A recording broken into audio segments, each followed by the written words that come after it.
ప్రకటన గ్రంథం 19వ అధ్యాయం 6 నుండి 8 వచనాలు కలిసి చదువుకుంటాం.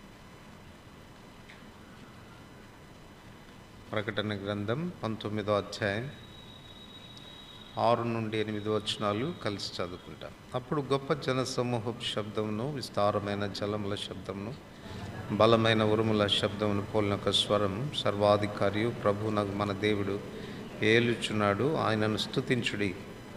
గొర్రెపిల్ల వివాహోత్సవ సమయం వచ్చినది, ఆయన భార్య తను తాను సిద్ధపరచుకున్నది గనక మనం సంతోషపడి ఉత్సహించి ఆయనను మహిమపరచదమని చెప్పగా వింటిని. మరియు ఆమె ధరించుకున్నట్టుకు ప్రకాశములను, నిర్మలమైన సనపు నార బట్టలు ఆమెకి ఇవ్వబడును, అవి పరిశుద్ధుల నీతి క్రియలు. మత్తయి సువార్త 1వ అధ్యాయం 5వ వచనం.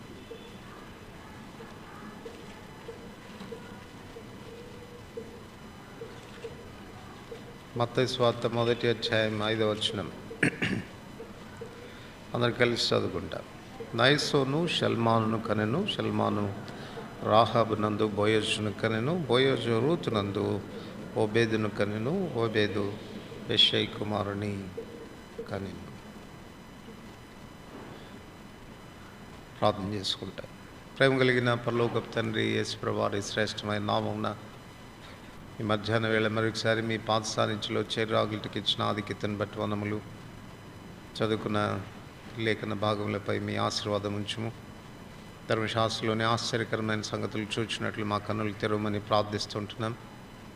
ఈ ఉదయం కొరకు మీరు సిద్ధపరిచిన మాటలు మీ సింహాసనం నుంచి విడుదల చేయము. మీరేం చెప్పాలని కోరుతున్నారు ఆ మాటలు బహుతేటగా స్పష్టంగా నీ బిడ్డలకు మీరే వినిపింపచేయము. నిమిత్తం నిష్ప్రయోజకమైన దాసునైన నన్ను ఒక సాధనంగా మాత్రం వినియోగించమని ప్రార్థిస్తుంటున్నాను. ఇందుకొరకు నన్ను ప్రతిష్ఠించుము. ఎందుకనగా మీ ప్రజల సమక్షంలో నిలబట్టుకు చాలని వాడని కాను, ఎన్నో బలహీనతలు హద్దుబాట్లు కలిగిన వాడను. మీరు ప్రతిష్ఠించి వాడుకుంటే కానీ నేనేమి చెప్పచాలని చేయచాలని నా నిస్సహాయ స్థితిని తెలియచేసుకొని మీ పైన ఆధారపడుతూ ఉంటుండగా నన్ను ప్రతిష్ఠించుము, బలపరచుము, అభిషేకించుము. నా నోట మీ మాటలుంచుము, పలుకుటకు వాక్శక్తిని ప్రసాదించుము. చేరవచ్చిన బిడలు మీ మెల్లనైన స్వరం విందురుగాక, మీ ద్వారా తాకబడుదురుగాక. ప్రభా, మీ వాక్యం మా జీవితాల్లో రూపాంతరం తీసుకుని వచ్చునుగాక. యేసు ప్రభు నామమున వందనములతో ప్రార్థిస్తున్నాం తండ్రి. సర్వాధికారియు సర్వశక్తిమంతుడైనటువంటి మన ప్రభు, ఆయన ఏలుచున్నటువంటి వాడు. ఆయన రాజ్యము శాశ్వతమైంది, యుగ యుగములు కూడా ఉండబోయేటువంటిది. అట్టి రాజ్య వారసులుగా మనల్ని చేయడానికి మన ప్రభు మన ఎడల చూపిన తన ప్రేమ అపారమైనటువంటిది. ఒకప్పుడు అంధకార రాజ్యంలో ఉన్నటువంటి వారం, సాతాను యొక్క బందీలుగా వారి చెరలు మరణ భయం చేత దాస్యమునకు లోనైనటువంటి వారు. విడిపించేవాడెవడు మనకు లేకపోగా ఆ ప్రభు మన ఎడల తన కనికరాన్ని చూపించి తన కుమారుడైన యేసుక్రీస్తు ప్రభువారి బలియాగం ద్వారా మనల్ని ఆయన విమోచించాడు. కొలస్సీ 1:13 ప్రకారంగా అంధకార రాజ్యంలో నుండి ఆయన మనల్ని విడుదల చేసి తన కుమారుని రాజ్య నివాసులనుగా ప్రభు మనల్ని చేసినాడు. దేవుని ఉద్దేశం ఆయన రాజ్య నివాసులుగా మనల్ని చేయటం మాత్రమే కాదు, కానీ ఆ రాజ్య మహిమను కూడా మనతో పంచుకోవాలని ప్రభు కోరుతున్నాడు. అందుకే తెస్సలోనికలకు రాస్తూ అపోస్తలుడైన పౌలు అంటాడు, తన రాజ్యమునకును మహిమకును మిమ్మును పిలుచుచున్న దేవుడు అని. కనుక కేవలం రాజ్యాన్ని ఇవ్వడం మాత్రమే కాదు, ఆ రాజ్యంలో వారసులుగా ఉండటం మాత్రమే కాదు, ఆ రాజ్యం యొక్క మహిమను ఆయనతో పాటు మనం పంచుకోవాలి. ఎంతగా ఆయన పంచుకోవాలని కోరుతున్నాడు అని అంటే, ఈ సందర్భంలో భార్యాభర్తల మధ్య సంబంధాన్ని గురించి ప్రభు చెప్పాడు. ఒక భర్త తన భార్యకు తనకున్న సమస్తాన్ని ఏ రీతిగా పంచి ఇవ్వగలడో, తనకున్న సమస్తానికి తన భార్యను హక్కుదారురాలుగా చేయగలడో, ఆ రీతిగా ప్రభు, పరమవరుడైనటువంటి మన ప్రభు మనల్ని తనకున్న సమస్తానికి హక్కుదారులుగా చేయాలని, తనకున్న సమస్తాన్ని మనతో పంచుకోవాలని ఆ ప్రభు కోరుతున్నాడు. అంచేత పరమవరుడైనటువంటి ఆ ప్రభువుకు తగిన వధువుగా మనం ఉండాల్సినటువంటి అవసరం ఉంది. ఈ విషయంలో బాధ్యత మనది. ప్రకటన 19:7 మనం చదువుకున్నాం. గొర్రెపిల్ల వివాహోత్సవ సమయం వచ్చినది, ఆయన భార్య తను తాను సిద్ధపరచుకున్నదని. కనుక మనల్ని మనం సిద్ధపరచుకోవాల్సినటువంటి బాధ్యత మన మీద దేవుడు ఉంచాడు.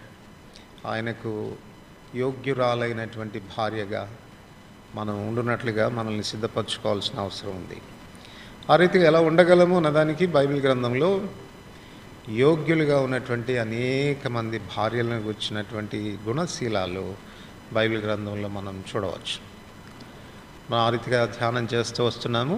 ఈ ఉదయకాలం మన ధ్యానాంశం రాహాబు. ఉదయకాలం కూడా రాహాబును కూర్చున్నటువంటి కొన్ని సంగతులు జ్ఞాపకం చేస్తూ వచ్చాను. అవి మీకు క్లుప్తంగా నేను చెప్తాను. ఆ తర్వాత మన అంశంలో మనం కొనసాగుతాం.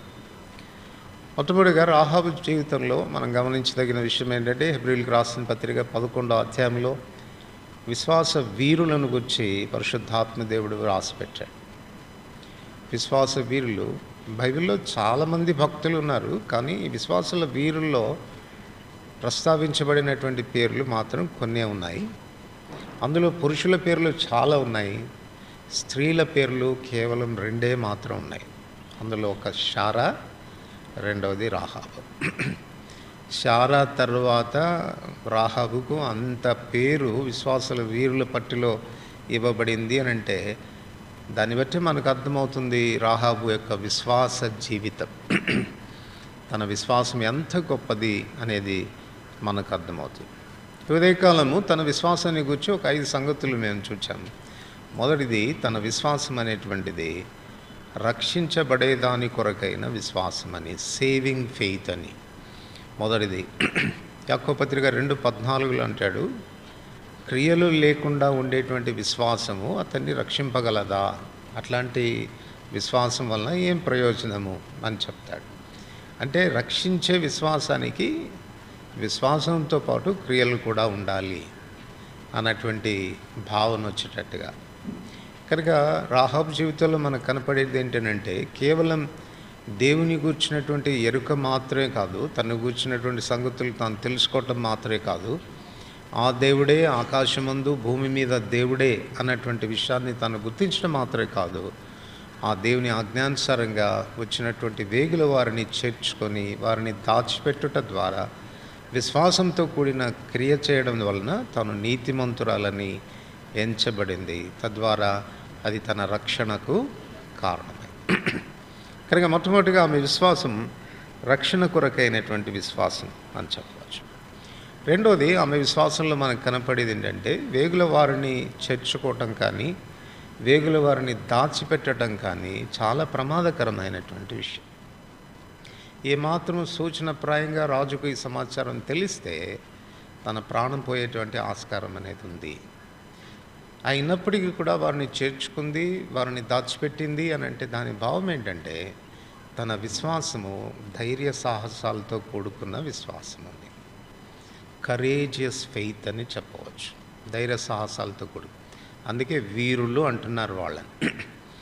కనుక వారు ప్రాణాలకి సైతం కూడా వారు తెగించగలరు అని అర్థం.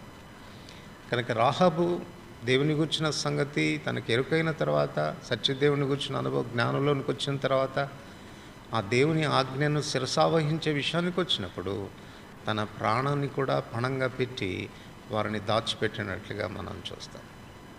కనుక విశ్వాసము అనేది మనకుంది అని అన్నప్పుడు నిశ్చయంగా ఆ విశ్వాసంలో ధైర్యం అనేది ఉండాలి.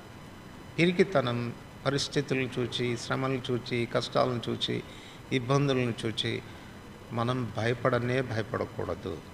అలా భయపడుతున్నామంటే బహుశా నీ విశ్వాసం సరైన విశ్వాసమో కాదు అనేది పరీక్షించుకోవాల్సినటువంటి అవసరం ఎంతో ఉంది. ఎంచేతనంటే ఫిలిప్పీ 1:30 రాస్తాడు, క్రీస్తునందు విశ్వాసం ఉంచడం మాత్రమే కాక ఆయనతో పాటు శ్రమపడుటయో కూడా మనకు అనుగ్రహింపబడెను అని. అంటే విశ్వాసంతో పాటు మనకు ఒక రెస్పాన్సిబిలిటీ కూడా వస్తూ ఉంది. ఏ రెస్పాన్సిబిలిటీ, ఏ బాధ్యత అంటే శ్రమ పడడం, శ్రమల్ని ఓర్చుకోవడం. ఇంకో మాటలో చెప్పుకోవాలంటే మన విశ్వాసం సరైన విశ్వాసమా, నకిలీ విశ్వాసమా అని పరీక్షించడానికి మన విశ్వాసానికి పరీక్ష కూడా జరుగుతుంది. పేతురు రాస్తుంటాడు, 1 పేతురు 1:7 మీ విశ్వాసమునకు కలుగు పరీక్ష అని. నశించిపో సువర్ణం అగ్ని పరీక్ష వలన శుద్ధిపరచబడుచున్నది కదా, దానికంటే అమూల్యమైన మీ విశ్వాసం పరీక్షకు నిలిచినదై యేసుక్రీస్తు ప్రత్యక్షమైనప్పుడు మీకు మెప్పు మహిమ ఘనత కలుగుటకు కారణమవుతుంది.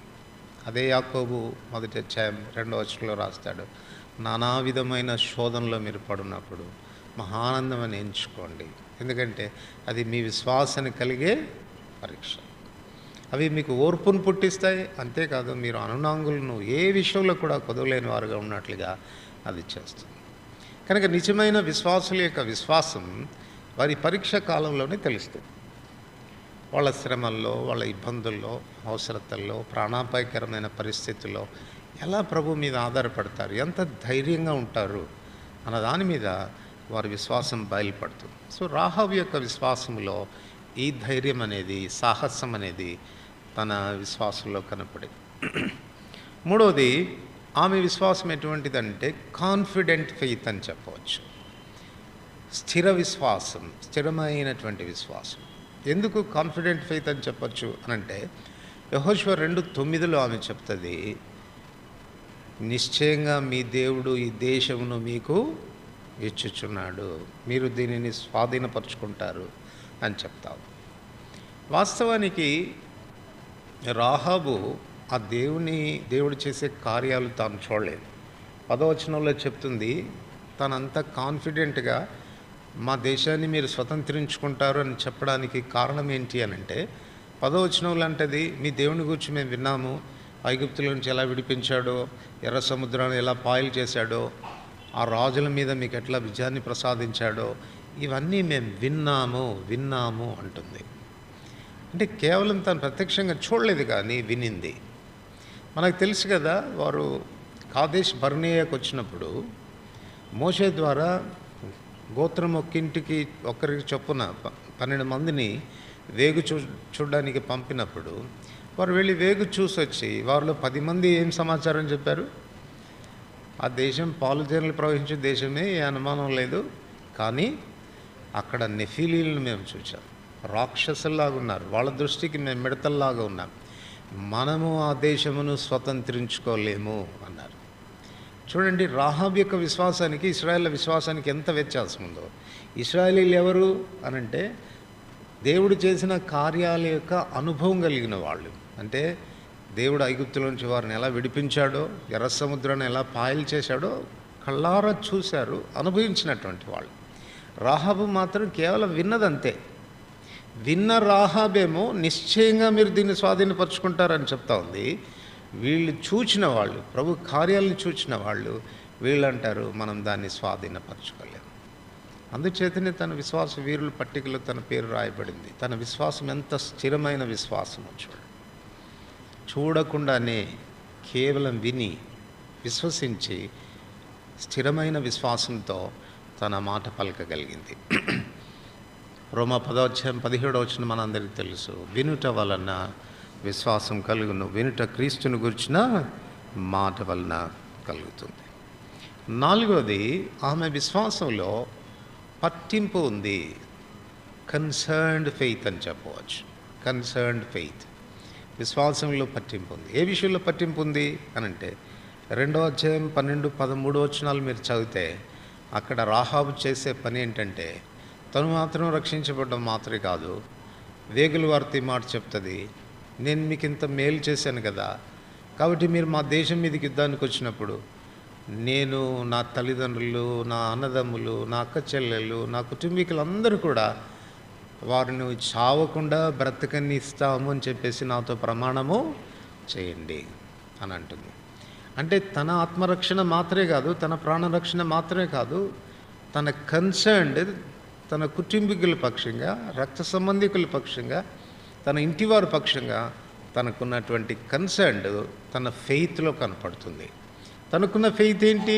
ఇశ్రాయేలీయులు తప్పక వస్తారు, మా మీద విజయాన్ని సాధిస్తారు, దేవుని ఉగ్రత మా మీదకి రాబోతుంది, మా పట్టణం నాశనం కాబోతుంది, ఆ పరిస్థితుల్లో నేను రక్షించబడాలి. మొదట నేను మాత్రమే కాదు, నా కుటుంబీకులు, నా బంధువులు కూడా రక్షించబడాలి. నిజమైన విశ్వాసంతో నువ్వు రక్షించబడి ఉంటే నీలో కనపడాల్సిన 4వ గుణలక్షణం ఏంటంటే, ఈ కన్సర్న్ నీకు ఉండాలి. రక్షించబడని నీ కుటుంబీకుల పక్షంగా, బంధుమిత్రాదుల పక్షంగా వారు కూడా రక్షించబడాలి అన్నటువంటి ఆ పట్టింపు అనేది, ఆ కన్సర్న్ అనేది నీకు ఉండాలి. అది లేదు అనంటే నీ విశ్వాసం కొంచెం అనుమానాస్పదమైనటువంటిదే. నిజమైన విశ్వాసంతో రక్షించబడిన వారి విషయంలో ఆత్మల కొరకైన భారం కలిగి ఉంటారు. అపోజిటైన పౌలు విషయంలో కూడా మనం చూడవచ్చు. రోమ 9వ అధ్యాయం 1-3 వచనంలో చెప్తాడు కదా, నా హృదయంలో బహు దుఃఖమును మానని వేదన ఉంది. క్రీస్తునందు నేను నిజమే చెప్తా ఉన్నాను, నేను అబద్ధం ఆడటం లేదు. నా దేహ సంబంధులైన నా సహోదరుల కొరకు నేను క్రీస్తు నుండి వేరై శాపగ్రస్తుడిగా కూడా ఉండాలనుకుంటున్నాను. అంటే వాళ్ళు రక్షించబడకపోతే, వారి ఆత్మలు రక్షించబడకపోతే నాకు కూడా అవసరం లేదు ఈ రక్షణ. వాళ్ళతో పాటు నేను కూడా నరకానికి వెళ్తాను, శాపగ్రస్తుడిగా ఉంటాను.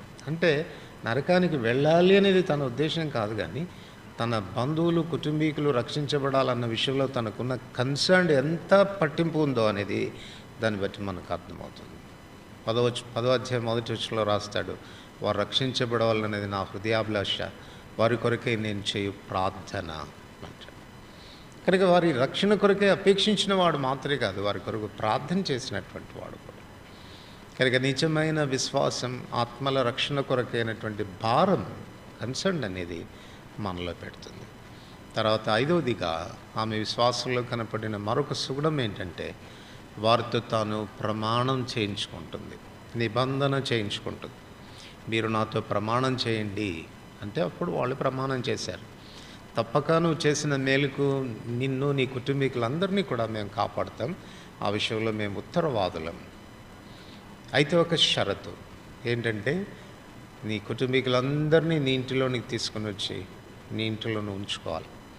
నీ ఇంటి గుమ్మము నుండి దాటి వెళ్ళిపోయేటువంటి వారి విషయంలో వారి ప్రాణ ఉత్తరవాదత్వం మా మీద ఉండదు. మీ ఇంటిలో ఉన్నటువంటి వారందరినీ కూడా రక్షించే బాధ్యత మాది అని చెప్పి దానికి ఆనవాలుగా తాను ఆ ఎర్రటి తొగరు దారాన్ని కిటికీకి కట్టింది. సో ఎర్రటి తొగరు ద్వారం దేన్ని జ్ఞాపకం చేస్తుంది అనంటే, ఈ వేగుల వారు తనతో చేసినటువంటి ప్రమాణాన్ని జ్ఞాపకం చేస్తుంది. ఇప్పుడు ఈ ప్రమాణం తనకి ఏం చేసింది అనంటే నిరీక్షణ ఇచ్చింది. ఏం నిరీక్షణ? నేను నా ఇంటి వారు ఒక దినాన రక్షించబడతాము అంటే అంతిమ రక్షణ కొరకైనటువంటి ఎదురు చూపు, దాని కొరకైన ఎదురు చూడడం అనేది జరిగింది. రక్షించబడ్డాము కదా, మళ్ళా రక్షణ ఏంటి అన్నటువంటి భావన మనకు రావచ్చు. హెబ్రీయులకు రాసిన పత్రిక 9వ అధ్యాయం చివరి వచనంలో రాస్తాడు, మన రక్షణ కొరకు ఆయన రెండవ మారు ప్రత్యక్షం కాబోతున్నాడు. ఆ మాట చదవండి. హెబ్రీయులకు రాసిన పత్రిక. పిల్లలు ఏడిస్తే కొంచెం బయటికి తీసుకెళ్ళాలి. హెబ్రీయులకు రాసిన పత్రిక 9వ అధ్యాయం. అలాగుననే క్రీస్తు కూడా అనేకుల పాపములను భరించుటకు ఒక్కసారి అర్పింపబడి తన కొరకు కనిపెట్టుకొని ఉండు వారి రక్షణ నిమిత్తం పాపం లేకుండా రెండవసారి ప్రత్యక్షమగును. తన కొరకు కనిపెట్టుకుని ఉండు వారి రక్షణ నిమిత్తం పాపము లేకుండా రెండవసారి ప్రత్యక్షమవుతాడు. రక్షణ నిమిత్తం అంటున్నాడు అంటే రక్షించబడ్డామా లేదా? మరి ఏ రక్షణ కొరకు? అందుకే రక్షణలో 3 భాగాల్ని మనం చూడవచ్చు. భూత, వర్తమాన, భవిష్యత్ కాలాల రక్షణ అని. భూతకాల రక్షణ ఎఫెసీ 2వ అధ్యాయం 5వ వచనం, ఎఫెసీ 2వ అధ్యాయం 8వ వచనం. మీరు విశ్వాసము ద్వారా కృపచేతనే రక్షింపబడి ఉన్నారు. ఇది భూతకాల రక్షణ గురించి మాట్లాడుతుంది. 1 కొరింథీ 1వ అధ్యాయం 18వ వచనంలో సిలువను గూర్చిన వార్త నశించుచున్న వారికి వెరితనము కానీ రక్షింపబడుచున్న మనకు, రక్షింపబడుచున్న అది వర్తమాన కాలాన్ని గురించి మాట్లాడుతుంది. భవిష్యత్ కాలాన్ని గురించి మనం ఇప్పుడే చదువుకున్నాం. వారి రక్షణ కొరకు ఆయన ప్రత్యక్షం కాబోతున్నాడు. హెబ్రీయులకు రాసిన పత్రిక 7వ అధ్యాయం 25-26 వచనాల్లో చదువుతాం. ఇట్టి ప్రధాన యాజకుడు మనకు సరిపోయిన వాడు. ఎందుకు? ఈయన తన ద్వారా దేవుని 27వ వచనం, ఈయన తన ద్వారా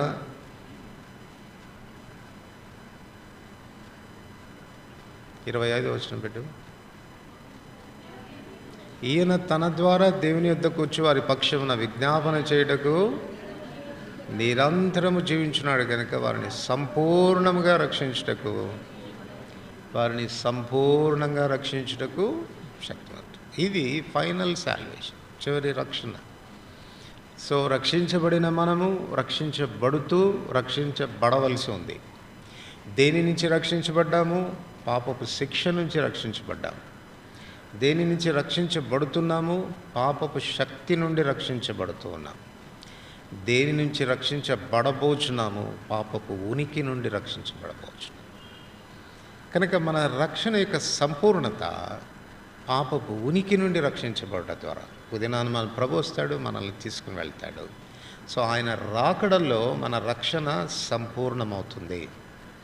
కనుక ప్రభు కూడా మనతో అందుకే నిబంధన చేశాడు. మత్తయి సువార్త 28:26, ఇది నా రక్తం, అనేకుల పాపక్షమాపణ నిమిత్తం చెందించబడుచున్న నిబంధన రక్తం అని చెప్పాడు. వేగుల వారు ఏ రీతిగా అయితే రాహాబుతో ప్రమాణం చేశారో, మేము మరలా వస్తాము, మీ కుటుంబాన్ని రక్షిస్తాము అని ఎలాగైతే వారు ప్రమాణం చేశారో, మన ప్రభు కూడా తన రక్తంతో మనతో నిబంధన చేశాడు, మీకు నా రక్షణను సంపూర్తి చేస్తానని. ఆ రక్షణ కొరకై ప్రభు మరలా రాబోతున్నాడు. ఏ నిరీక్షణతో ఉండాలి మనం? మన ప్రభు నన్ను సంపూర్ణంగా రక్షిస్తాడు అన్న నిరీక్షణ గలవారమై ఆయన రాక కొరకు ఎదురు చూసేటువంటి వ్యక్తులుగా ఉండాలి. అందుచేతనే రాహాబు యొక్క విశ్వాసం అనేది చాలా ఉచ్చ స్థాయిలో ఉన్నటువంటి విశ్వాస వీరుల పట్టికలో తన పేరు ఉండడంలో ఆశ్చర్యపోవాల్సినటువంటి అవసరం లేదు. ఇప్పుడు మరికొన్ని విషయాలు రాహాబు జీవితం, ఆమె విశ్వాసంలో ఉన్న మరికొన్ని సంగతుల గురించి మనం తెలుసుకుంటాం. చూడండి, యాకోబు పత్రిక 2వ అధ్యాయం, యాకోబు పత్రిక 2వ అధ్యాయం 25వ వచనం. యాకోబు పత్రిక 2వ అధ్యాయం 25వ వచనం. అటువలనే రాహాబను వేశ్య కూడా దూతలను చేర్చుకొని వేరొక మార్గంన వారిని వెలుపలికి పంపివేసినప్పుడు క్రియల మూలంగా నీతిమంతురాలని ఎంచబడెను కదా. ఇక్కడ యాకోబు విశ్వాసాన్ని గురించిన సంగతులు రాస్తూ విశ్వాసంలో ఎలా ఉండాలి అన్నటువంటి సంగతులు తాను రాస్తూ, అట్లా విశ్వాసంలో సరైనటువంటి విధానంలో జీవించినటువంటి వారి మాదిరిని గురించి చెప్తున్నాడు. అట్లాంటి మాదిరిలో ఇక్కడ అబ్రహాముని గురించి చెప్పాడు. అబ్రహాం తర్వాత ఎవరిని గురించి చెప్పి ఉండాల్సింది? శారాని గురించి చెప్పి ఉండాల్సింది. కానీ ఎవరిని గురించి చెప్తున్నాడు? రాహాబుని గురించి. దీన్ని బట్టి ఏమర్థమవుతుంది చెప్పండి? రాహాబు శారాను కూడా ఒక అడుగు దాటి వెళ్ళిపోయింది, ముందుకు వెళ్ళిపోయింది. ఇద్దరి పేర్లు హెబ్రీ 11లో రాయబడ్డాయి, విశ్వాసుల వీరుల పట్టికలో రాయబడ్డాయి. ఈ విశ్వాసుల వీరుల పట్టికలో రాయబడినప్పుడు మొదట శారాయి అని అనుకుంటే, ఇక్కడ మనం గమనించి వచ్చినప్పుడు పరిశుద్ధాత్మ దేవుడు యాకోబు ద్వారా రాహాబు పేరును శారాయి కంటే ముందుకు తీసుకొస్తూ ఉన్నాడు. కనుక ఆమె విశ్వాసం అనేది నిజంగా సవాల్తో కూడిన విశ్వాస జీవితం అని చెప్పవచ్చు. ఈ సందర్భంలో రాహాబును జ్ఞాపకం చేస్తున్నప్పుడు రోల్ మోడల్గా తన విశ్వాస జీవితం ఉన్నట్టుగా చెప్తున్నాడు. ఆమెలాగా ఉండండి, అబ్రహాం విశ్వాసం లాంటి విశ్వాసం కలిగి ఉండండి, రాహాబు లాంటి విశ్వాసాన్ని కలిగి ఉండండి అని పరిశుద్ధాత్మ దేవుడు జ్ఞాపకం చేస్తున్నాడు. కనుక తన జీవితం మాదిరి అయినటువంటి విశ్వాస జీవితం అని చెప్పవచ్చు. ఈ విశ్వాస జీవితం మాదిరి అయిందిగా ఉంది అన్నదానికి రాహాబు జీవితాన్ని మనం పరిశీలించి చూస్తే నిజంగా ఆమె విశ్వాస జీవితం మాదిరి అయిందనే మనం చెప్పుకోవచ్చు. ద్వితీయోపదేశకాండం 32వ అధ్యాయం, ద్వితీయోపదేశకాండం 32వ అధ్యాయం 20వ వచనం. ద్వితీయోపదేశకాండం 32వ అధ్యాయం 20వ వచనం కలిసి చదువుకుంటాం. ఆయన ఇట్లనుకొనెను, నేను వారికి విముఖుడనై వారి కడపటి స్థితి ఏమగునో చూచెదను. వారు మూర్ఖ చిత్తం గలవారు, విశ్వాసం లేని పిల్లలు. వారు మూర్ఖ చిత్తం గలవారు, విశ్వాసం లేని పిల్లలు. విశ్వాసం లేని పిల్లలు మూర్ఖ చిత్తం గలవారైతే విశ్వాసం కలిగిన పిల్లలు ఎట్లా ఉండాలి? వాస్తవానికి రాహాబు అనేటువంటి పేరుకి అర్థం ఏంటో తెలుసా? వైలెంట్, ప్రైడ్, అరోగెంట్ అనేటువంటి భావాలు ఉన్నాయి రాహాబు అనేదాన్ని. వైలెంట్ అంటే తీవ్రవాది, గర్విష్టి, అహంకారి అని. ఒకప్పుడు ప్రభువుని ఎరగక పూర్వము తన జీవితం అలాంటిది. ఇప్పుడు తన జీవితం ఎంత మాదిరి అయింది అనంటే తన జీవితం చాలా దీన స్వభావంలోనికి తీసుకొని రాబడగలిగింది. దీన స్వభావంలోనికి తీసుకురాబడింది. ఒకప్పుడు విశ్వాసం లేనిది, అందువలన తన అరగెన్సీ అట్లా ఉన్నింది, తన గర్వం అలా ఉన్నింది. ఇప్పుడు తను విశ్వాసంలోనికి వచ్చింది. విశ్వాసం తన్ను దీనురాలుగా చేసింది. నిశ్చయంగా విశ్వాసం తన్ను దీనురాలుగా చేసిందని మనం చెప్పవచ్చు. కనుక ఒక మాటలో చెప్పుకోవాలంటే ఇప్పుడు తన జీవితం మాదిరైన జీవితం. ఏ విషయంలో మాదిరి అయినటువంటి జీవితం అనంటే ట్రాన్స్ఫార్మ్డ్ లైఫ్. గర్విష్టిగా ఉన్నటువంటి ఈ రాహాబు చాలా దీనురాలైంది, తగ్గించుకుంది. విశ్వాసులమైన మన జీవితాల్లో ఈ మొదటి ప్రాథమికమైనటువంటి మాదిరిగా మన జీవితాల్లో ఉండాలి. మనం దేన్ని బట్టి కూడా అసహించకూడదు, దేన్ని బట్టి కూడా గర్వపడకూడదు. మనం దీనులుగా ఉండాలి. 3.5 సంవత్సరాల కాలం పాటు యేసుప్రభువారు తన శిష్యులతో సంచారం చేసి వాళ్ళకి ఎన్నో సంగతులు నేర్పించిన తర్వాత కూడా వాళ్ళు నేర్చుకొని పాఠం అంటూ ఏదన్నా ఉందంటే అది దీనత్వమే. అందుకే తను అప్పగింపబడే రాత్రి కూడా పస్కా పండుగ సమయంలో ఆయనేమో నేను చచ్చిపోతాను రా బాబు, 2-3 రోజుల్లో నన్ను సిలువేస్తారని ఆయన చెప్తుంటే వీళ్ళంతా కూర్చొని ఆయన పోయాడు. తర్వాత మళ్ళీ ఫస్ట్ ర్యాంక్ ఎవరిది, మళ్ళీ ఎవడరా గొప్పవాడేది అని మాట్లాడుకోవటం ప్రారంభించారు. కనుక అందుకే యోహాను సువార్త 13వ అధ్యాయంలో ప్రభువారికి పాఠం నేర్పించాల్సి వచ్చింది. వారిని ప్రేమించాడు, వారిని అంతం వరకు ప్రేమించాడు. కూర్చొని వాళ్ళకు ఒక పాఠం నేర్పించాడు. ఏంటది? శిష్యుల పాదాలు కడగటం మొదలెట్టాడు. శిష్యుల పాదాలు కడగడం మొదలెట్టిన తర్వాత చివరికి 15వ వచనంలో చెప్తాడు, మీరు నన్ను గురువు అంటారు కదా, బోధకుడు అంటారు కదా. బోధకుడును గురువు అయినటువంటి నేనే మీకు ఇట్లా చేశానంటే మీరు కూడా ఒకరికొకరు ఈ రీతిగా చెయ్యవలసిందే. మాట చదవండి. యోహాను సువార్త 13వ అధ్యాయం. యోహాను సువార్త 13వ అధ్యాయం 15వ వచనం.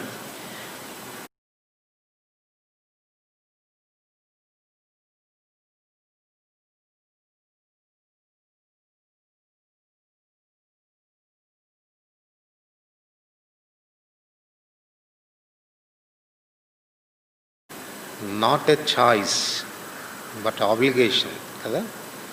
ఎన్నిక చేస్తే చేయొచ్చు, చేయకపోతే చేయకపోవచ్చు అంటానికి వీల్లేదు. చాయిస్ లేదు, కడగవలసినదే.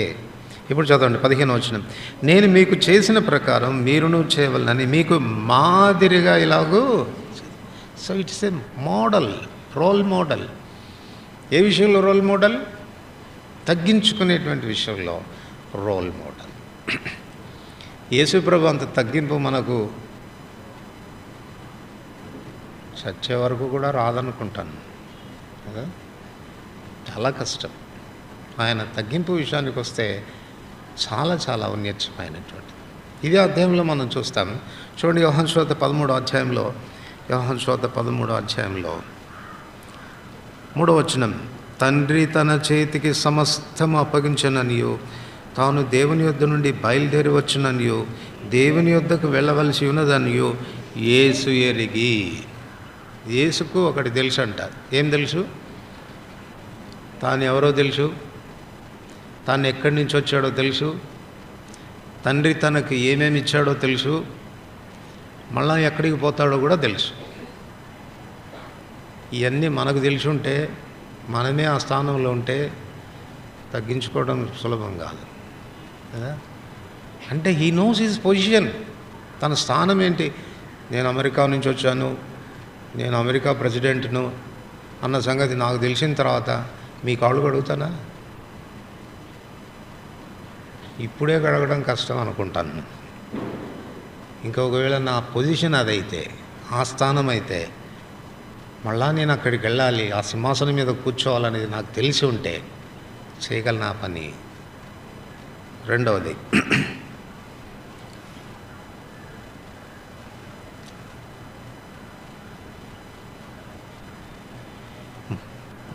11వ వచనం, తన్ను అప్పగించు వానిని ఎరిగిన గనక మీలో అందరూ పవిత్రులు కారని.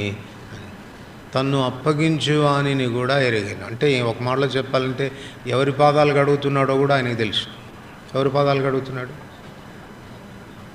అప్పగించేవాని పాదాలు గడుగుతున్నాడు. మనల్ని ఎవరైనా ద్వేషిస్తున్నారు, మనకు కొంచెం విరోధంగా ఉన్నారు అని మనకు తెలిస్తే, అమ్మో, వాళ్ళని ప్రేమించడం అనేది సులభమైన విషయం కాదు కదా. యేసుప్రభుకి ఏం తెలుసు? ఆయన ఎవరో తెలుసు, ఆయన పొజిషన్ ఏంటో తెలుసు, ఎక్కడి నుంచి వచ్చాడో తెలుసు, ఎక్కడికి వెళ్తాడో తెలుసు, తన అంతస్తు ఏంటో తనకు తెలుసు, దేవుడు తనకి ఎంత ఇచ్చాడో తనకు తెలుసు, తను ఎవరి పాదాలు కడుగుతున్నాడో కూడా తనకు తెలుసు. బట్ స్టిల్ వారి పాదాలు కడగడానికి ఇష్టపడ్డాడు. అది తగ్గింపు అంటే. మనల్ని ప్రేమించే వారి పాదాలు కడగడమే మనకు చాలా కష్టం అనుకుంటాను. ఒకవేళ సాహసిస్తామేమో ఎప్పుడన్నా అవసరత ఏర్పడితే కొంచెం, కానీ మనల్ని ద్వేషించే వాళ్ళు, మనకు విరోధంగా మాట్లాడే వారి పాదాలు కడగలమా? అరగెంట్గా ఉన్నటువంటి రాహాబు, గర్విష్ఠిగా ఉన్నటువంటి రాహాబు విశ్వాసము వలన తన జీవితంలో పరివర్తనం కలిగింది. ఎంత పరివర్తనం అంటే దీనురాలైపోయింది, తను తగ్గించుకున్నది. విశ్వాసులమైన మన జీవితంలో ఈ పాఠం మనం ఎప్పుడు నేర్చుకుంటాం? ఎంత కాలానికి నేర్చుకుంటాం? ఎన్నిసార్లు వింటాం? ఎంతమంది వ్యక్తుల జీవితాల మాదిరి మనం వింటాం. కానీ గర్వించే దాని కొరకు హేతువులు వెతుక్కొని గర్వపడతాం మనం కదా. మనకు ఉండవు, అతిశయించేదానికి కారణాలు ఉండవు, కానీ ఎంత నిశ్చితంగా వెతుక్కుంటామో. ఓ, ఫలాదాన్ని బట్టి నేను గర్వపడచ్చుగా అని అనుకొని దాన్ని బట్టి గర్వపడతాం. పరివర్తనం ఏది? మనలో కలిగేటువంటి పరివర్తనం విషయానికి వస్తే ప్రభు ఏం కోరుతున్నాడంటే, it should be like a role model, మాదిరిగా ఉండాల. ఏదో అరకొర కాదు మనలో కలగాల్సినటువంటి మార్పు. ఏదో కొంత పర్సెంట్ కాదు, పర్లేదు నేను తగ్గించుకుంటున్నానులే అని నీ అంతటా నీవు సంతృప్తి పడే అంత కాదు. It should be a role model. నిన్ను చూసినప్పుడు తగ్గించుకోవాలంటే ఈ అక్కను చూడాలి, తగ్గించుకోవాలంటే ఈ అన్నను చూడాలి అని మనల్ని చూచి మాదిరిగా తగ్గించుకునే విధానంలో ఉండాలి మంచి. రాహాబు జీవితం రోల్ మోడల్ అయింది. అందుకే పరిశుద్ధాత్మ దేవుడు విశ్వాసాన్ని గురించి రాయాల్సి వచ్చినప్పుడు, అబ్రాహామును చూడండి, నేర్చుకోండి విశ్వాసం అంటే ఏంటో. రాహాబును చూడండి, నేర్చుకోండి విశ్వాసం అంటే ఎలా ఉందో అని వారిని గురించి తాను సాక్ష్యమిస్తూ వచ్చినాడు. రెండవది, అపోస్తల కార్యములు 20వ అధ్యాయం. అపోస్తల కార్యములు 20వ అధ్యాయం 35వ వచనం. అపోస్తల కార్యములు 20వ అధ్యాయం 35వ వచనం కలిసి చదువుకుంటాం. మీరును ఇలాగూ ప్రయాసపడి బలహీనులను సంరక్షింపవలెనని, పుచ్చుకొనుట కంటే ఇచ్చుట ధన్యమని ప్రభువైన యేసు చెప్పిన మాటలు జ్ఞాపకం చేసుకోవాలని అన్ని విషయంలో మీకు మాదిరి చూపితినని చెప్పాను. పౌలు అంటున్నాడు ఇక్కడ, నేను మీకు మాదిరి చూపించాను. ఏ విషయంలో మాదిరి చూపించాను అనంటే, ఇచ్చే విషయంలో మాదిరి చూపించాను. అవసరతలో ఉన్నటువంటి వారికి సహాయపడేటువంటి విషయంలో నేను మాదిరి చూపించాను అని అంటున్నాడు. సో మన మాదిరి అయిన దాంట్లో మన విశ్వాసం అనేటువంటిది మనకు నేర్పించే రెండో పాఠం ఏంటంటే, మనల్ని ఇచ్చే దాతలుగా చేస్తుంది, దాతృత్వంలోనికి మనల్ని నడిపిస్తుంది. ఇది పౌలు గురించి కదండి చెప్పింది, మీరు రాహాబు విషయం చెప్తూ పౌలు గురించి ఎందుకు మాట్లాడుతున్నారు అంటారేమో. రాహాబు జీవితంలో ఇది ప్రస్ఫుటంగా కనపడుతుంది. ఎందుకో తెలుసా? రాహాబు ఏమని ప్రమాణం చేయించుకుంది చెప్పండి? నా తండ్రి ఇంటి వారందరూ రక్షించబడాలా, నా కుటుంబీకులందరూ రక్షించబడాలా అని. అంటే వాళ్ళు పెట్టిన షరతు ఏంటి? వాళ్ళందరూ నీ ఇంట్లోనే ఉండాలి, నీ గుమ్మం దాటి బయటకు వెళ్ళకూడదు. ఇప్పుడు అందరినీ ఇంటికి తీసుకొచ్చి పెట్టుకుంటే ఏం చేయాలి చెప్పండి? ఒక్క పూట మనకి ఎవరన్నా ఇంటికి బంధువులు వస్తే చేసి పెట్టడం ఎంత కష్టమో, మనకు ఎంత ఇబ్బందో. పోయే గదనే అనుకుంటాం కదా, ఖర్చు అయిపోతుంది అని అనుకుంటాం.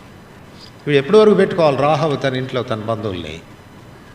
ఎప్పటి వరకు పెట్టుకోవాలా? వాళ్ళు యుద్ధానికి వచ్చి వాళ్ళ దేశం మీద దాడి చేసే వరకు తీసుకొచ్చి ఇంట్లో పెట్టుకోవాలి. ఇంట్లో పెట్టుకోవాలని అంటే వాళ్ళ అవసరతలన్నీ చూడాల్సిన బాధ్యత ఎవరిది? రాహాబు మీద పడతా ఉంది. కనుక నిశ్చయంగా రాహాబు ఇచ్చునదిగా ఉంది, దాతగా ఉంది, ఆ విషయంలో తను మాదిరిగా ఉంది. సర్వసాధారణంగా ఎందుకు మనం ఇవ్వం చెప్పండి? ఎందుకు మనం ఇవ్వం అంటే మన అవిశ్వాసమే. ఇప్పుడు నేను ఇచ్చేస్తే రేపు నాకు ఎక్కడి నుంచి వస్తుంది అన్నటువంటి అనుమానమే, అంతే కదా. హెబ్రీయులకు రాసిన పత్రిక 10వ అధ్యాయం, హెబ్రీయులకు రాసిన పత్రిక 10వ అధ్యాయం 34-35 వచనాలు కలిసి చదువుకుంటాం. 34-35 వచనాలు. ఎలాగనగా మీరు ఖైదులో ఉన్న వారిని కరుణించి మీకు మరి శ్రేష్టమైనదియు స్థిరమైనదియునైన స్వాస్థ్యమున్నదని ఎరిగి మీ ఆస్తి కోల్పోటకు సంతోషంగా ఒప్పుకొంటిరి. కాబట్టి మీ ధైర్యంను విడిచిపెట్టకుడి, దానికి ప్రతిఫలముగా గొప్ప బహుమానం కలుగును. వీళ్ళు ఎందుకు తమ ఆస్తి సంతోషంగా కోల్పోవడానికి ఇష్టపడ్డారు? పోతే పోయింది, ఇదంతా మాకు, లేకపోయినా పర్వాలేదు అన్న భావనతో వాళ్ళు అక్కరగా ఉన్న వాళ్ళకి పంచిపెట్టారంట, ఇచ్చేశారు. 32-33 వచనాలు కూడా చదవండి. అయితే మీరు వెలిగింపబడిన మీదట శ్రమలతో కూడిన గొప్ప పోరాటం సహించిన పూర్వపు దినములు జ్ఞాపకం తెచ్చుకునుడి. ఒక విధంగా చూచితే మీరు నిందలను బాధలను అనుభవించుట చేత 10 మందిలో ఆరడపడితిరి, మరొక విధంగా చూచితే వాటిని అనుభవించిన వారితో పాలివారలైతిరి. వీళ్ళు సహాయపడింది ఎవరికి అని అంటే శ్రమల్లో ఉన్నవారికి. వీళ్ళు క్షేమంగా ఉన్నారా అంటే లేదు, వాళ్ళతో పాలువారైన వాళ్ళే. వాళ్ళకి ఎలాంటి శ్రమలు వచ్చినాయి, వీళ్ళకి ఎలాంటి శ్రమలే వచ్చినాయి. వాళ్ళకి ఎలాంటి ఇబ్బందులు ఉన్నాయి, వీళ్ళకి ఎలాంటి ఇబ్బందులే ఉన్నాయి. ఇబ్బందుల్లో ఉండి ఇబ్బందుల్లో ఉన్న వారికి సహాయపడేటువంటి విషయంలో తమ ఆస్తిని సంతోషంగా కోల్పోవడానికి వాళ్ళు ఇష్టపడ్డారంట. ఎలా వచ్చింది వాళ్ళకి ఇలాంటి గుణం అనంటే, మీ ధైర్యమును విడిచిపెట్టకూడి. ధైర్యము అని అంటే అర్థం ఏంటి? ధైర్యము ఈక్వల్ టు విశ్వాసము కదా. దేవుడు అధైర్యపడిన శిష్యులతో చాలాసార్లు మాట్లాడినాడు. భయపడుచున్నటువంటి శిష్యులను చూచి ఏమన్నాడు? అల్ప విశ్వాసులారా, మీరెందుకు భయపడ్డారు? భయం దేని బట్టి వస్తుంది? భవిష్యత్తును కూర్చున్న భయం దేని బట్టి వస్తుంది? రేపు నాకు ఉంటుందో లేదో అన్న భయం దేని బట్టి వస్తుంది అంటే, నాకు నా విశ్వాసాన్ని బట్టి. నా దేవుడు ఒకడు ఉన్నాడు, నా అక్కర్లు తీర్చగలిగిన దేవుడు ఉన్నాడు. రేపేమి సంభవించునో మీకు రేపటిని గూర్చి మీరు చింతపడకూడి అని చెప్పిన దేవుడు నాకున్నాడు.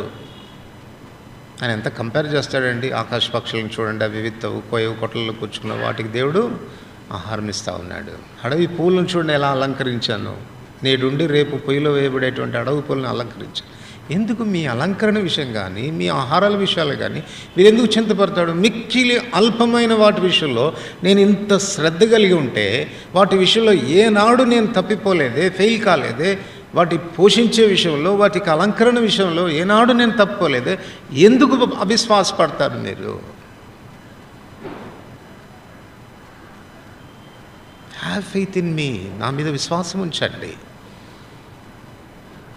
ఆది అపోస్తలుల కాలంలో ఉన్నటువంటి ఆ విశ్వాసులు ధైర్యంగా ఉండినారు, విశ్వాసంతో ఉండినారు. అందువలన ఆస్తి పోయినా పర్వాలేదు అని అనుకున్నారు. వారి దాతృత్వం అనేది అంత ఔన్నత్యమైనటువంటి స్థితిలోనికి వెళ్ళింది.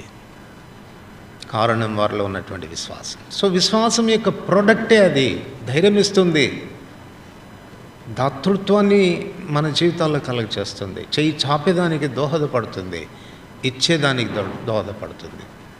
అందుకే పౌలు అంటున్నాడు, పుచ్చుకొనుట కంటే ఇచ్చుట ధన్యమని నేను మీకు మాదిరి చూపడానికి ఇలా చేశాను. సో రాహాబు దాతృత్వం కలిగింది. ఆ విషయంలో ఆమె జీవితం మాదిరి. కారణం తన విశ్వాసం తను మాదిరి దాతృత్వంలోనికి నడిపించింది. అందుకే యాకోబు రాస్తూ అంటున్నాడు, చూడండి రాహాబును. తెస్సలోనికలకు రాసిన 2వ పత్రిక 1వ అధ్యాయం. తెస్సలోనికలకు రాసిన 2వ పత్రిక 1వ అధ్యాయం 11, 12 వచనాలు కలిసి ఉన్నాయి, చదువుకుంటాం.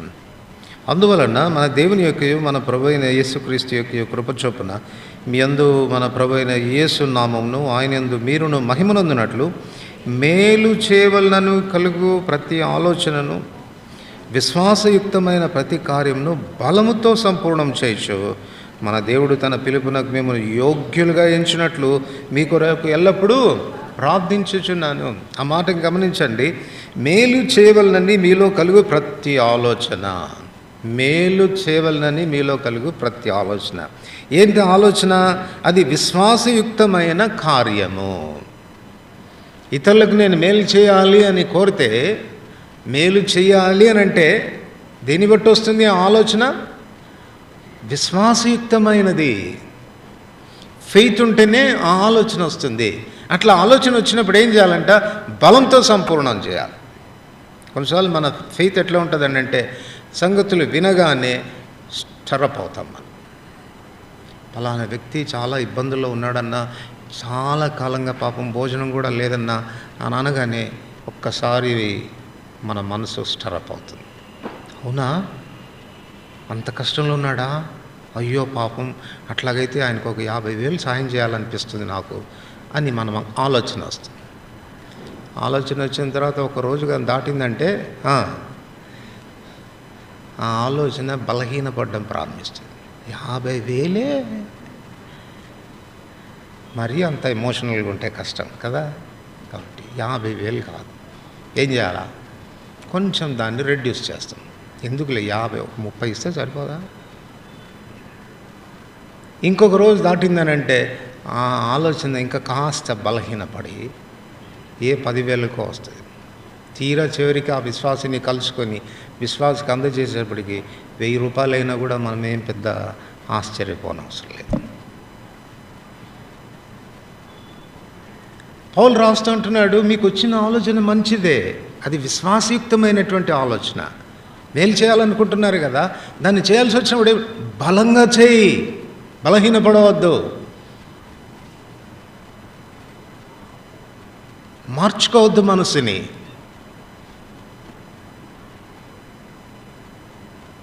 దేవునికి ఇచ్చేటువంటి ఆలోచన, మేలు చేయాలి అన్నటువంటి ఆలోచన విశ్వాసం ఉంటేనే ఆ రీతిగా చేయగలం. సో రాహాబులో దాతృత్వం కనపడింది, ఇచ్చే గుణం కనపడింది. అందుకే రాహాబు యొక్క విశ్వాసం మనకు మాదిరి అయింది. నేర్చుకుందాం.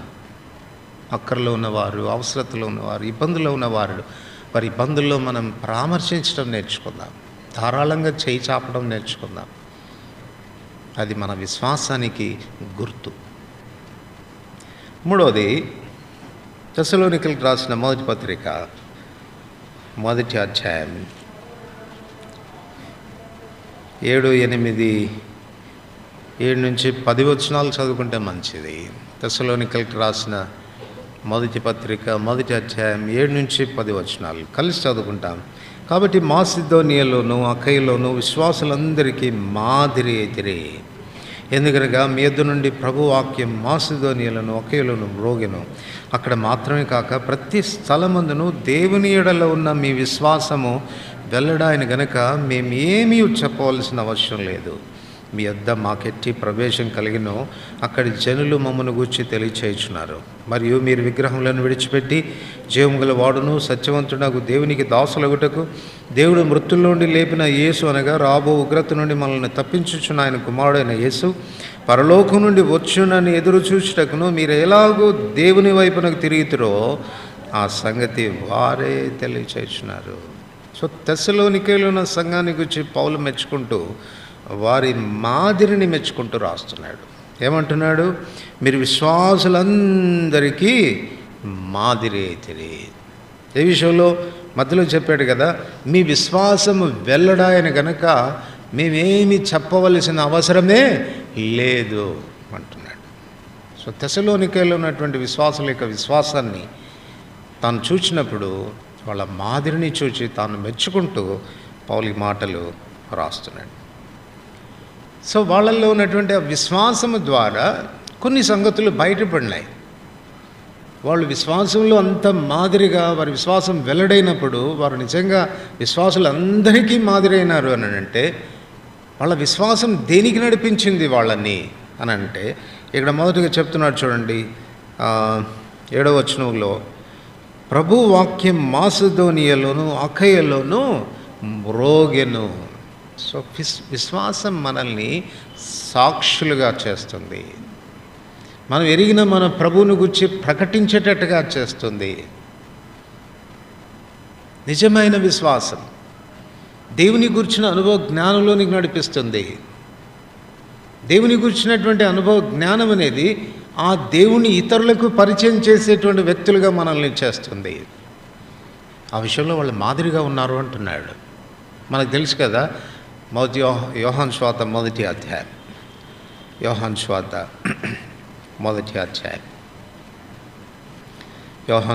మొదటి అధ్యాయం 40వ వచనం. యోహాను మాట విని ఆయనను వెంబడించిన ఇద్దరిలో ఒకడు సీమోను పేతురు యొక్క సహోదరుడైన అంద్రియ. అతడు మొదట తన సహోదరుడైన సీమోను చూచి మేము మెస్సియాను కనుగొంటిమి అని చెప్పి, అంద్రియ మొట్టమొదటిగా మెస్సియాను కనుగొన్నాడు. యోహాను చెప్పిన దాన్ని బట్టి వెళ్ళి పరిశీలన చేసి, అయ్యా ఎక్కడ కాపురం ఉంటున్నావయ్యా నువ్వు అని అంటే, ఇదిగో పలానా చోట ఉన్నాను వచ్చి చూడమంటే వెళ్ళాడు, చూశాడు, ఆయనే మెస్సియా అన్న సంగతి కన్ఫర్మ్ చేసుకున్నాడు. కన్ఫర్మ్ చేసుకున్న తర్వాత ఆ సంతోషము తబ్బి ఉబ్బిపోతా ఉన్నాడు. వెళ్ళి మా అన్నకు చెప్పాలి, నా సహోదరునికి చెప్పాలి, మేము మెస్సియాని కనుగొంటిమి అని చెప్తా ఉన్నాడు. ట్రూ ఫెయిత్, నిజమైన విశ్వాసం దేవుని గూర్చినటువంటి అనుభవ జ్ఞానంలోనికి నేను నడిపిస్తుంది. ఆ అనుభవ జ్ఞానం ఏం చేస్తుందంటే ఆయనను పరిచయం చేయకుండా నువ్వు ఉండలేవు. ఆయన ప్రేమను అనుభవించిన నువ్వు, ఆయన క్షమాపణను అనుభవించిన నీవు, ఆయన ఔన్నిత్యమైన కృపను అనుభవించినటువంటి నీవు ఆ ప్రేమలో తన్మయత్వం పొందిన వాళ్ళమై ఆ ప్రభువును గురించి ప్రకటించడం ప్రారంభిస్తాం. నాకు తెలుసు కదా, సమరయ స్త్రీ 4వ అధ్యాయంలో కూడా ప్రభుత్వం మాట్లాడుతూ వచ్చింది, ఆయన మొదట ఎరగలేదు, ఆయన ఒక యూదుడు అనుకుంది. యూదుడు అయిన నీవు సమరయ స్త్రీ అయిన నాతో దాహం అడుగుతావేంటి, మీకు మాకు సాంగత్యం ఉండదు కదా అనింది. ఆ తర్వాత ప్రభు ఇంకా మాట్లాడుతుంటే, నువ్వు మా పితడని యాకోబు కంటే గొప్పోడవా అని అడిగింది. ఆ తర్వాత ప్రభు ఇంకా మాట్లాడుతూ ఉంటే, నువ్వు ప్రవక్తనే అనిపిస్తూ ఉంది నాకు అనింది. ఆ తర్వాత చివరికి తెలుసుకుంది ఆయనే మెస్సే అని. ఎప్పుడైతే మెస్సే అని తెలుసుకుందో కుండ అవతల పడేసి పరిగెత్తుకొని పోయింది ఊరిలోనికి వెళ్ళి, నేను చేసినవన్నీ నాతో చెప్పినా ఈయన క్రీస్తుగాడా అని అనేకులకు ఆయనను పరిచయం చేసింది. రండి వచ్చి చూడండి కావాలనుకుంటే అని ప్రభు చెంతకు ఊరు మొత్తాన్ని కదిలించి తీసుకొచ్చింది. మరి నీ విశ్వాసం వాస్తవమైనదైతే, ఆయన ఎరిగిన వాడవైతే, ఆ అనుభవం అనేది వాస్తవమైతే ఎంతమందిని ప్రభు పరిచయం చేశావు? అసలు ఆయన ప్రేమను ఎరిగిన వాడవేనా, టేస్ట్ చేసిన వాడవేనా? అట్లాగైతే ఎట్లా ఊరుకుంటావు నువ్వు? తెస్సలోనికైలకు రాస్తూ పౌలు అంటున్నాడు, మీ విశ్వాసం సకల ప్రదేశాల్లో వ్యాప్తి చెందింది, అందరికీ తెలిసిపోయింది.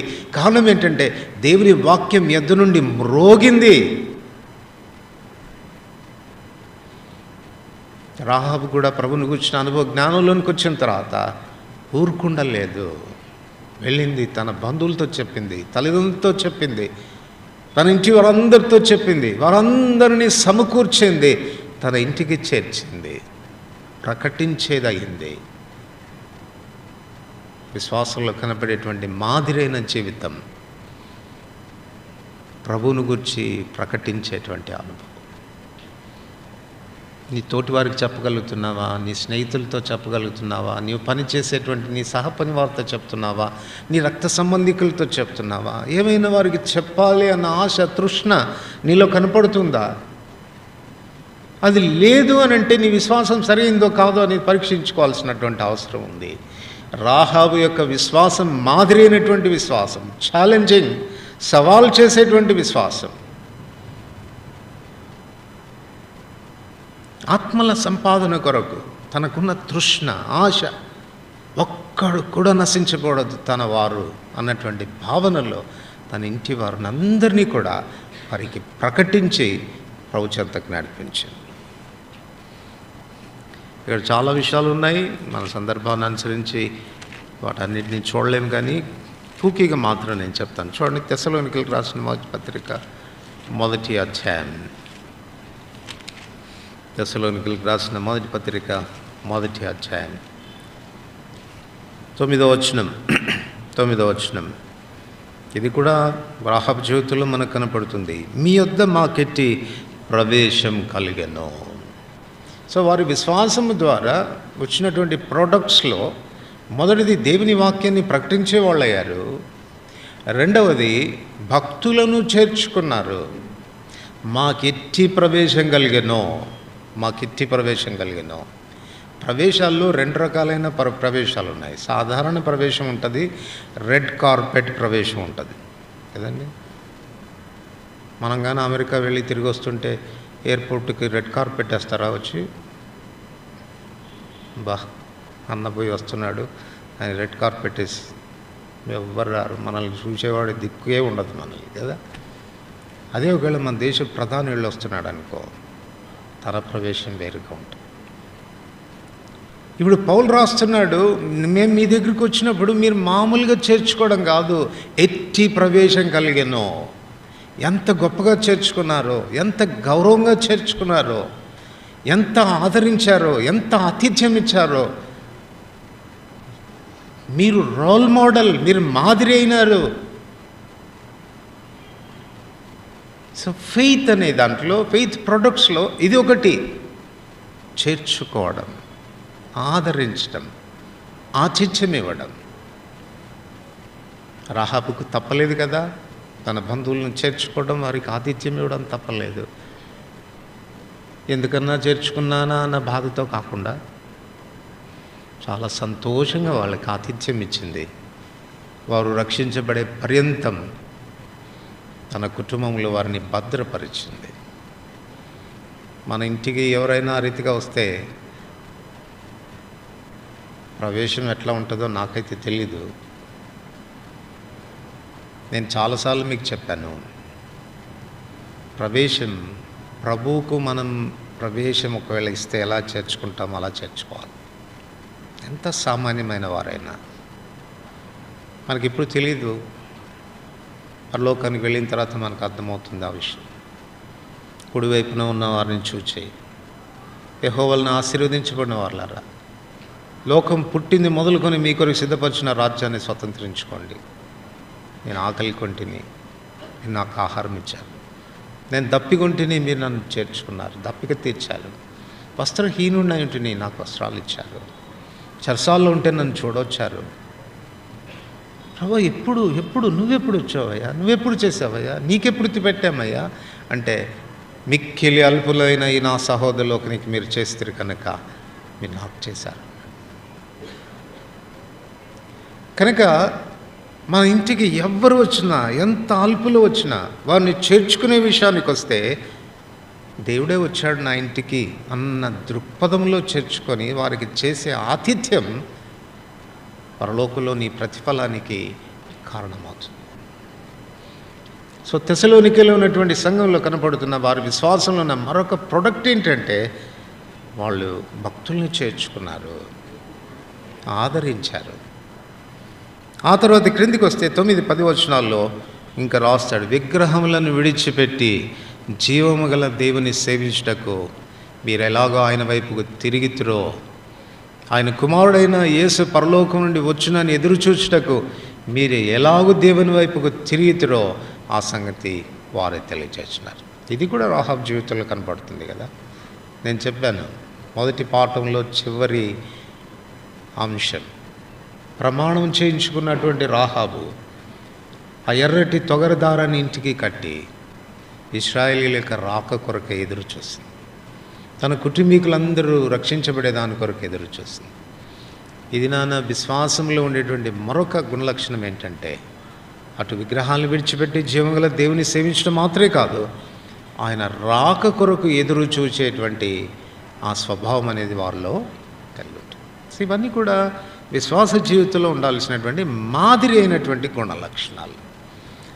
అందుకే రాహాబు యొక్క విశ్వాసం అనేది మాదిరి అయినటువంటిది అని మనం చెప్పుకోవచ్చు. తిమోతికి రాసిన మొదటి పత్రిక 4వ అధ్యాయం, తిమోతికి రాసిన మొదటి పత్రిక 4వ అధ్యాయం 11-12 వచనాలు. తిమోతికి రాసిన మొదటి పత్రిక 4వ అధ్యాయం 11-12 వచనాలు కలిసి చదువుకుంటారు. ఈ సంగతులను ఆజ్ఞాపించి బోధించుము. నీ యవనమును బట్టి ఎవడు నిన్ను తృణీకరింపనీయకం కానీ, మాటల్లోనూ ప్రవర్తనలోనూ ప్రేమలోనూ విశ్వాసంలోనూ పవిత్రతలోనూ విశ్వాసులకు మాదిరిగా ఉండము. మనం మాదిరిగా ఉండాల్సినటువంటి విషయాల్లో మరొక విషయం ఇక్కడ బోధించబడుతుంది. ఈ విషయం ప్రవర్తన విషయంలో మాదిరిగా ఉండాలి. ప్రవర్తన విషయంలో మాదిరిగా ఉండాలి. వాస్తవానికి చూస్తే రాహాబు యొక్క ప్రవర్తన, ప్రభువునందు విశ్వాసం ఉంచక మునుపు తనకున్న ప్రవర్తన చాలా దయనీయమైనటువంటి ప్రవర్తన. తన వెనకటి చరిత్ర చాలా దయనీయమైంది కదా. ఒక 5 మాటలు చెప్పుకోవచ్చు తన వెనకటి చరిత్రను గురించి మనం ఆలోచిస్తాం. కనాను స్త్రీ, మొదట కనాను స్త్రీ. ద్వితీయోపదేశకాండం 7వ అధ్యాయం మొదటి 3 వచనాల్లో చూస్తాం. దేవుని శాపానికి ఉగ్రతకు గురైనటువంటి జనాంగాలు 7 జనాంగాల్లో కనానీయులు ఒకరు. అందుకే వాళ్ళకి చెప్తాడు, మీరు ఆ దేశాన్ని స్వతంత్రించుకున్నప్పుడు వాళ్ళని ఏమాత్రం కనికరించకూడదు, వాళ్ళని సంపూర్ణంగా బొత్తిగా నాశనం చేయాలి, వాళ్ళ పిల్లలతో మీరు బియ్యం ఉండకూడదు అని చాలా స్ట్రిక్ట్ వార్నింగ్ ఇస్తాడు వాళ్ళని గురించి. అంటే దేవుని యొక్క తీర్పు క్రింద ఉన్నటువంటి ప్రజలని. రెండవది, తనున్న గ్రామం ఎరికో, తెలుసు కదా మనకు. ఎరికో శాపగ్రస్తమైనటువంటిది. యెహోషువ 6:24లో మనం చదువుతాము. యెహోషువ శపథం చేయిస్తాడు, ఎవడైతే దీన్ని కట్టడానికి పూనుకుంటాడో, పునాది వేసినాడు, వాడి జ్యేష్ఠ కుమారుడు చనిపోతాడు. తర్వాత దాని గుమ్మాలు నిలబెట్టినప్పుడు కనిష్ట కుమారుడు చనిపోతాడు. సో అది శాపగ్రస్తమైనటువంటిది. మూడవది, ఆమె పేరులోనే ఉంది తను చాలా గర్విష్ఠని, అరగెంట్ అని మనం చదువుతాం. నాలుగవది, రాహాబ్ జీవితంలో మనకు కనపడే మరొక విషయం ఏంటంటే, తను అన్యురాలు, విగ్రహారాధికురాలు, దేవునికి వచ్చినటువంటి ఎరుక లేనటువంటిదే అని చెప్పుకోవచ్చు. ఐదవది, వీటన్నిటికంటే పైగా తను వేశ్య.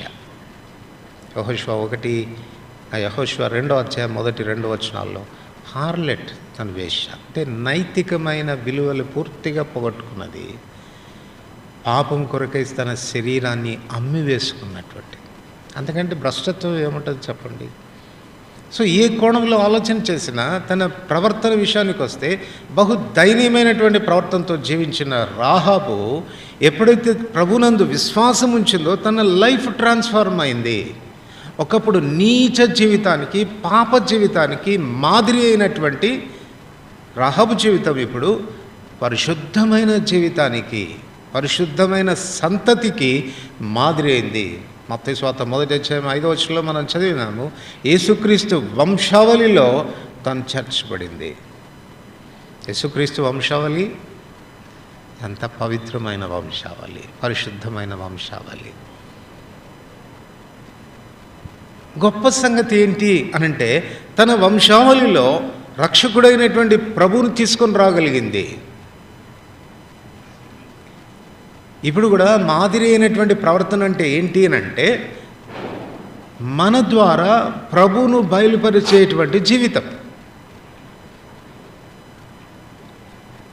క్రీస్తు మన ద్వారా రిఫ్లెక్ట్ కావాలి, మన ద్వారా బయలుపరచబడాలి. అది సత్ప్రవర్తన, అది యోగ్యమైనటువంటి ప్రవర్తన. అంటే ఆ విషయంలో మాదిరిగా ఉండు, నువ్వు విశ్వాసులకే మాదిరిగా ఉండు అంటున్నాడు పౌలు తిమోతికి రాస్తూ. ఈ అనుమానం లేదు, రాహాబు అంత దయనీయమైన నీచ స్థితిలో నుండి పరివర్తనం చెంది ఈనాడు నీకు నాకు మాదిరి అయినటువంటి జీవితం తను గడిపింది. యాకోబు రాస్తూ అంటున్నాడు, హెచ్చరిక చేస్తూ అంటున్నాడు, రాహాబును చూసి నేర్చుకోండి, ఆమె విశ్వాసాన్ని చూసి నేర్చుకోండి. ఎంత మాదిరిగా ఉందో చూసి నేర్చుకోండి. పరివర్తనం అంటే అది. అపోస్తలుడైన పౌలు కూడా తన జీవితానికి చెప్తూ అంటాడు కదా, పూర్వం హానికరుడను, హింసకుడను, దూషకుడను, అవిశ్వాసిని, పాపుల్లో ప్రధానుడను,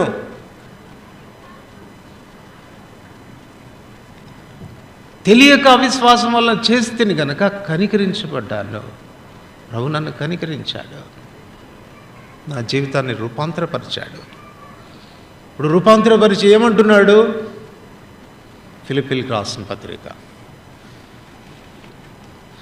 3వ అధ్యాయం, ఫిలిప్పీలకు రాసిన పత్రిక 3వ అధ్యాయం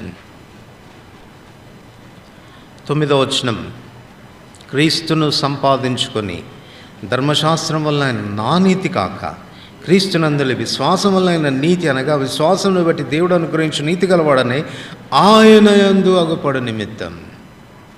ఒకప్పుడు తన ప్రవర్తన విషయంలో తాను చాలా గర్వపడ్డాడు.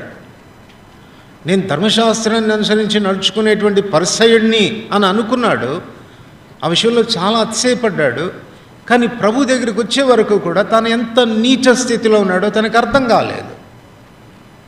ఇప్పుడు తాను తెలుసుకున్న తర్వాత తన యాంబిషన్ బయటపడుతున్నాడు. ఏమంటున్నాడు అని అంటే, ఆయన నీతి కావాలి నాకు, ధర్మశాస్త్రం వల్ల అయిన నీతి కాదు. నా ప్రవర్తన ఎంతగా మారాలంటే ఆయన లాగా నేను ఉండాలా, ఆయన నీతే నా నీతి కావాలి అని ఆశపడ్డాడు. ఇప్పుడు ఆశపడిన వాడు ఏం చెప్తున్నాడు చూడండి, 17వ వచనం అందరికీ కలిసి చదువుకుంటాం.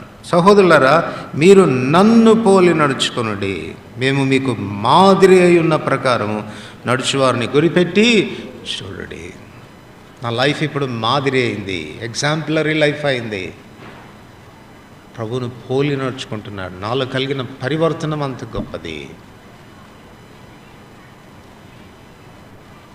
కనుక ఈ ఎగ్జాంపులరీ లైఫ్ మనలో ఉండాలి.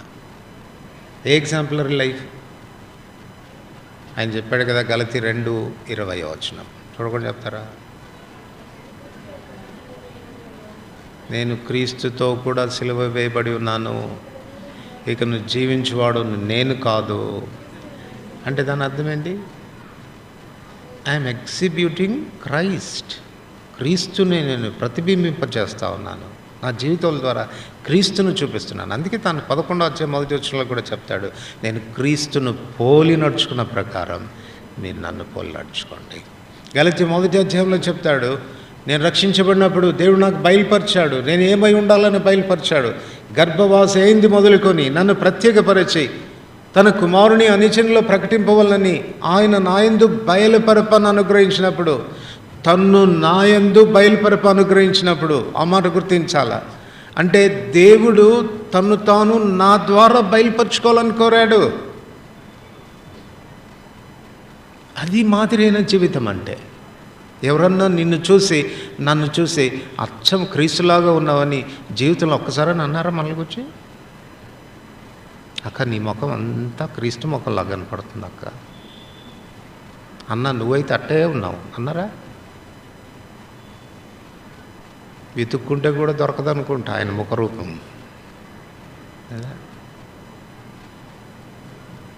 దానికి వ్యతిరేకమైన రూపాలే కనపడుతుంటాయి మనలో. మీరు మీ తండ్రి యగు అపవాది సంబంధులు. చాలా పాలిష్డ్గా చెప్పాడు, మీరంతా సైతానులు అనలేదు. ఎంత కాలం అవుతుంది ప్రభుని ఎరిగి, ప్రభు యొక్క సారూప్యతలోనికి ఎంతగా మనం మార్చబడుతున్నాం. నీచ స్థితిలో ఉన్న రాహాబు జీవితం ఎంత పరివర్తనం చెందింది. దేవుని యొక్క వంశావళిలో చేరినటువంటి పవిత్రురాలైంది. చీకటిలో నుండి ఆశ్చర్యకరమైన వెలుగులోనికి మిమ్మల్ని పిలిచిన వాని గుణాతిశయములు ప్రచురం చేయ నిమిత్తం ఏర్పరచబడిన వంశం, రాజులైన యాజక సమూహంగా మనల్ని కూడా చేశాడు కదా. రాహాబు యేసుప్రభు వారి వంశావళిలోనికి వచ్చింది, తన జీవితంలో పరివర్తనం కలిగింది. మన జీవితంలో ఎంత పరివర్తన ఉంది, ఎంత మాదిరిగా ఉన్నాము. అందుకే చెప్తున్నాను, నేర్చుకోండి రాహాబుని చూసి తన జీవితంలో కలిగిన పరివర్తన. చివరిగా తీతుకు రాసిన పత్రిక 2వ అధ్యాయం. తీతుకు రాసిన పత్రిక 2వ అధ్యాయం 7-8 వచనాలు కలిసి చదువుకుంటాం. 7-8 వచనాలు. పరపక్షమందుండేవాడు మనలను గూర్చి చెడు మాట ఏది చెప్పనేరక సిగ్గుపడునట్లు అన్నింటి యందు నిన్ను నీవే సత్కార్యముల విషయమై మాదిరిగా కనపరుచుకొనుము. ఏ విషయంలో మాదిరిగా ఉండాలంట? సత్కార్యముల విషయంలో నీకు నీవే మాదిరిగా ఉండాలి. పరపక్షమందుండు వాడు ఏం చెప్పాడు? పరపక్షమందుండు వాడు మనలను గూర్చి చెడు మాట ఏది చెప్పనేరక సిగ్గుపడునట్లు. వాడు ఏం కావాలంట? సిగ్గుపడాలి. ఏ విషయంలో సిగ్గుపడాలి? వాడు మనల్ని వెతికి వీళ్ళల్లో ఏమైనా తప్పు కనపడుతుందేమో అని వెతికి ఏమీ కనపడకపోతే వెతికిన వాడు సిగ్గుపడాలంట. పరపక్షంగా ఉండేవాడు ఎవరు? మన పరపక్షం ఎవరండి? సైతానే కదా, అపవాదే కదా. మీరు చెప్పండి, అపవాది గాన మిమ్మల్ని వెతికితే, లేకపోతే నన్ను వెతికితే ఏమి దొరకదు కదా వాడికి మన మీద నేరారోపణ చేయడానికి. ఏం దొరకదా? ఏమీ దొరకకపోతే రాత్రింబొగళ్ళు ఎందుకు నేరారోపణ చేస్తాడు వాడు పోయి అక్కడ? వాడికి 24 hours ఇదే పని అంట. ఏ పని?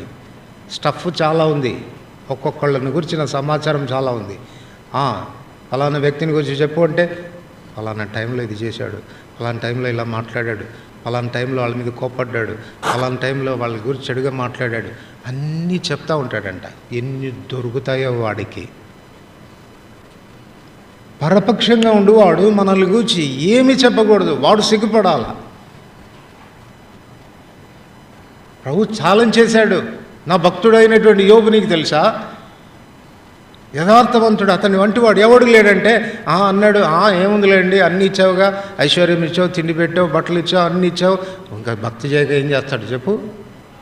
ఒక్కసారి తీసేయి, చూపిస్తాను ఎలా ఉంటాడో. పోరా చేసుకోపో, కయ్యాని ప్రాణం మాత్రం ముట్టుకోవద్దు, ఏదన్నా చేసుకో. పరిశీలించాడు, పరీక్షించాడు, రెచ్చగొట్టాడు, స్నేహితుల్ని విరోధంగా మాట్లాడేటట్టుగా చేశాడు. చివరికి సిగ్గుపడి వెళ్ళిపోయాడు. అది విశ్వాస జీవితం.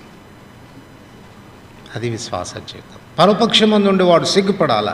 ఏ విషయంలో సిగ్గుపడాలి అని అంటే, సత్క్రియలు చేసేటువంటి విషయంలో మన మీద వాడు నేరారోపణ చేయకూడదు. సత్క్రియల గురించి చాలా సంగతులు ఉన్నాయి బైబిల్ గ్రంథంలో. కానీ సత్క్రియల గురించి మొట్టమొదటి పర్యాయం ఎక్కడ రాయబడింది? కయీను విషయంలో రాశాడు కదా, 4వ అధ్యాయంలో. నీవు సత్క్రియ చేసిన ఎడలా నీ తల ఎత్తుకునవా? నువ్వు సత్క్రియ చేయని ఎడలా వాకిట పాపం పొంచి ఉండును అని చెప్పాడు. మీరు చెప్పండి, అక్కడ సత్క్రియ ఏంటి? ఇండైరెక్ట్గా ప్రభు ఏం చెప్తున్నాడు? నువ్వు సత్క్రియ చేయలేదు కాబట్టి నీకు ఈ గతి వచ్చిందిరా బాబు, నువ్వు సత్క్రియ చేసి ఉంటే బాగానే ఉండేది కదా, తలెత్తుకు తిరిగేవాడు కదా అని చెప్తున్నాడు. అక్కడ సత్క్రియ ఏంటి ఏమండి? ఆయన మాట వినడమే, ఆయన మాట చొప్పున చేయడమే. బలి అర్పణ విషయంలో దేవుడు ఒక పద్ధతి పెట్టాడు, ఇలా చేయాలి అని పద్ధతి పెట్టాడు. హేబెలు అలా చేశాడు, కయీను ఆ రీతిగా చేయలేదంతే. ఇప్పుడు సత్క్రియ అంటే ఏం నేర్చుకుంటాం మొట్టమొదట అని అంటే, ఆయన మాట చొప్పున చేయడమే సత్క్రియ. ఆయన ఏం చెప్తే అలా చేయడమే సత్క్రియ. ఏ విధానంలో చేయాలని చెప్తాడో అలా చేయడమే సత్క్రియ. కయీనుతో అంటున్నాడు, ఆ విషయంలో నువ్వు తల దించుకోవాల్సిన పరిస్థితి ఏర్పడింది, అవమానం కలిగింది నీకు. సత్క్రియ చేస్తే నువ్వు తల ఎత్తుకోవా? నా మాట వింటే నువ్వు ఎలా ఉండేవాడివి? ఇది నా ప్రభు మనల్ని ప్రశ్నిస్తే, నా కుమారుడా, నా కుమార్తె సత్క్రియ చేస్తున్నావా అని ఒకవేళ ప్రశ్నిస్తే తల ఎత్తుకుంటామా, తల దించుకుంటామా? చేతిలో మాత్రం బైబిల్, ఉదయ సాయంకాలం చదివేది బైబిలే, ప్రతి కూడికకు వెళ్ళి వినేది దేవుని వాక్యమే. కానీ దేవుని వాక్యం ఎంత మన జీవితాలకు అన్వయించుకుంటున్నా, ఎంత వాక్యానుసారంగా జీవించడానికి మనం లోబడుతున్నాం. మనకు తెలుసు కదా, నిర్గమకాండంలో ప్రత్యక్ష గుడారాన్ని వాళ్ళు కట్టినప్పుడు మోషే వెళ్ళి వారందరినీ ఆశీర్వదించాడు. ఎందుకు ఆశీర్వదించాడు చెప్పండి? చివరిలో రాయబడిన మాట, అది చదువుకొని ముగిస్తాం. చదవండి, నిర్గమకాండం